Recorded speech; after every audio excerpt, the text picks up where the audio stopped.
Can you hear me now? I'm the Verizon man.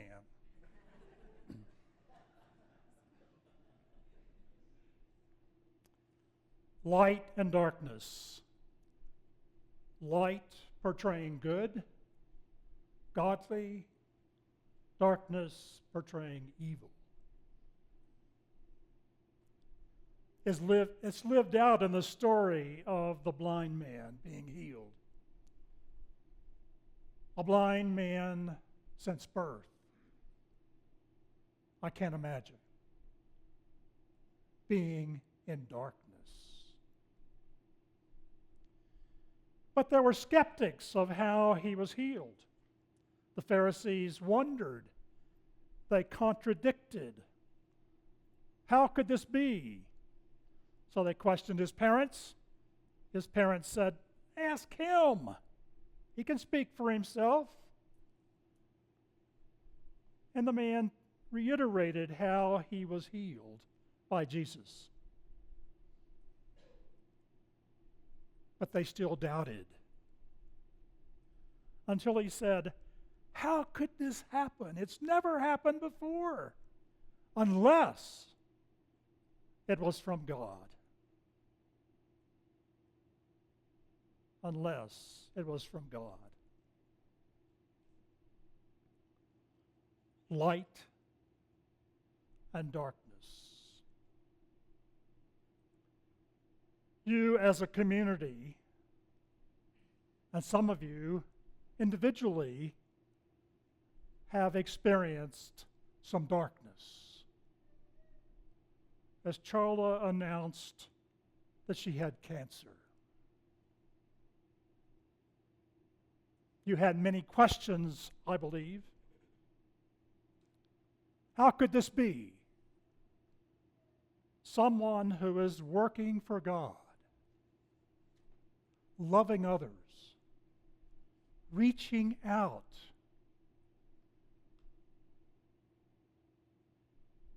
be devastated in this way. Why? Was probably one of your questions. Why?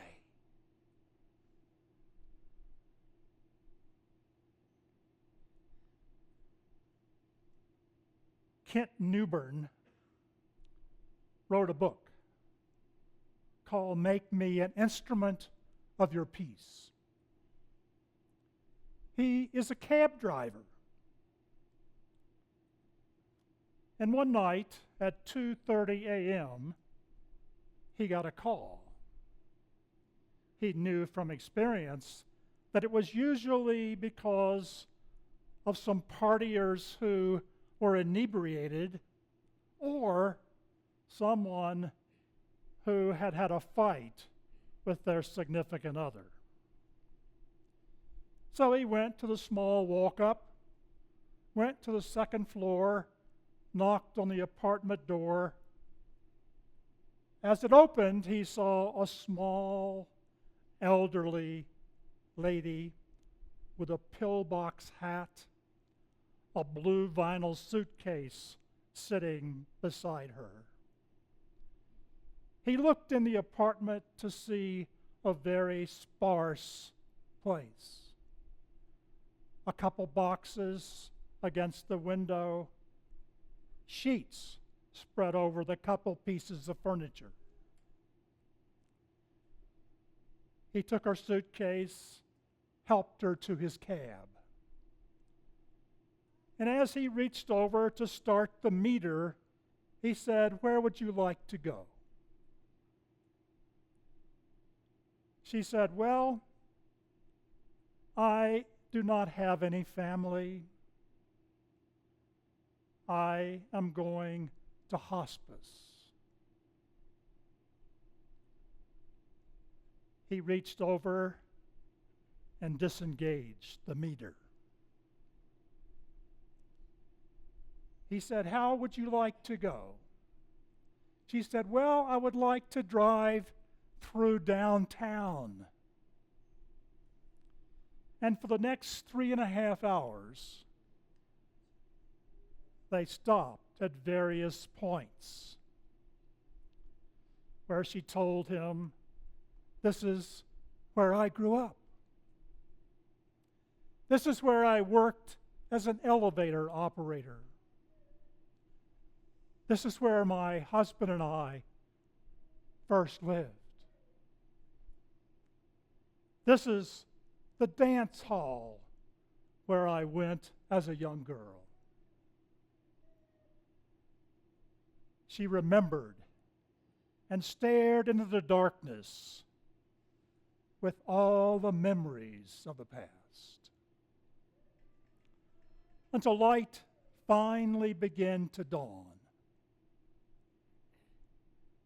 And she said, "I'm tired. Let's go now." They drove to the hospice, a small house that had been transformed. A couple of attendants came out, and as they got out of the car, she said, "How much do I owe you?" And he said, "Nothing." She said, "Well, you have to make a living." He said, "There will be other passengers." He reached down unknowingly and hugged the small woman who clung to him.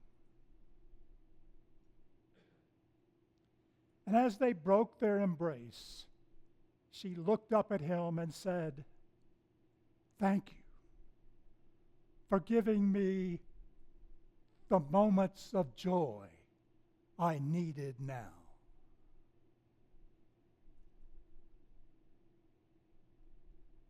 As he watched her walk to the hospice, he said, "I felt at that moment like God had placed me here for this very ride with this lady." It's one of the most important moments of joy in my life.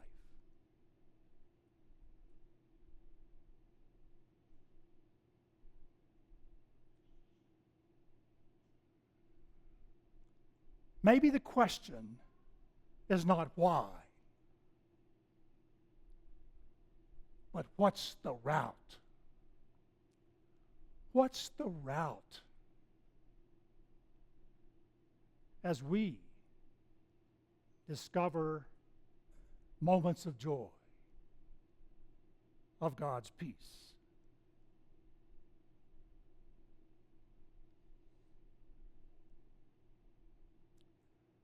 Light. Finding God's light among us. Finding that light that gives us joy, that helps us understand God's love.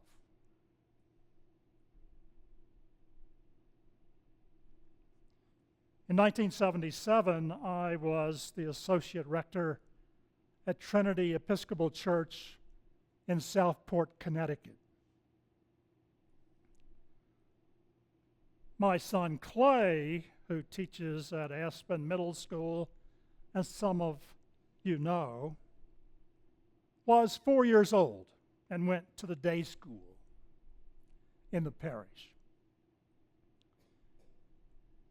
One night at dinner, I remembered I forgot some things I needed to do for the next day, and they were in my office. So I shared that with the family, and Clay immediately said, "Can I go with you?" Probably to get out of going to bed. And I said, "Sure." So we drove the couple miles to the parish house.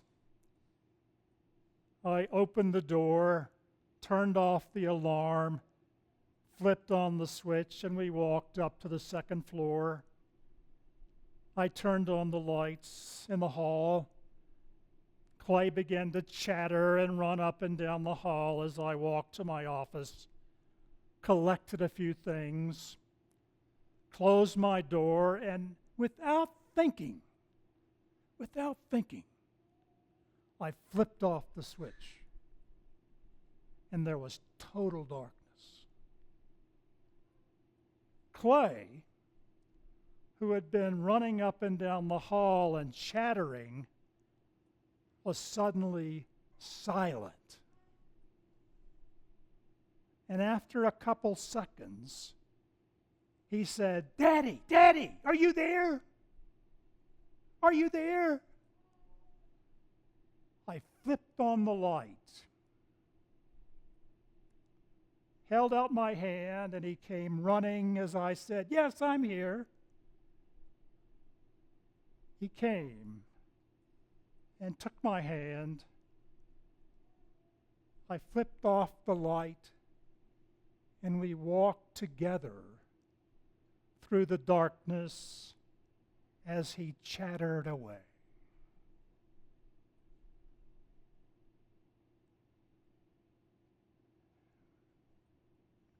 In the 70s, sometimes called the folk era in the church, there was a song that went something like this. Put your hand in the hand of the man that stilled the water. Put your hand in the hand of the man that calmed the sea. Take a look at yourself, and you can look at others differently. Put your hand in the hand of the man from Galilee.